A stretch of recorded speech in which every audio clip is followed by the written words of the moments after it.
نحمدہ و نصلی علی رسول کریم۔ ایک سوال ہمارے پاس یو کے انگلینڈ سے آیا ہے کہ کیا بچے کا نام پرویز رکھ سکتے ہیں یا نہیں؟ دیکھیں، لغوی اعتبار سے جو پرویز کا مطلب ہے یہ ہے خوش نصیب، فاتح، تو لغوی اعتبار سے اس کا مطلب برا نہیں ہے۔ البتہ جو خسرو پرویز تھا ایران کا بادشاہ تھا، نبی کریم علیہ السلام نے جب اس کو خط لکھا اسلام کے حوالے سے کہ تم کلمہ پڑھ لو، اسلام لے آؤ، تو اس نے گستاخی کی تھی نبی کریم علیہ السلام کے خط مبارک کو پھاڑ ڈالا تھا، بے ادب تھا، گستاخ رسول تھا۔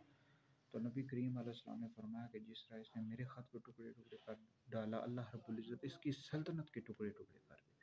اور اس کا جو بیٹا تھا اس نے اس کو قتل کر دیا تھا، اور حضرت سیدنا فاروق اعظم رضی اللہ تعالیٰ عنہ کے دور خلافت میں اس کی جو حکومت تھی، سلطنت تھی، وہ ختم ہو گئی تھی۔ تو بہرحال یہ نام نہیں رکھنا چاہیے، مناسب نہیں ہے۔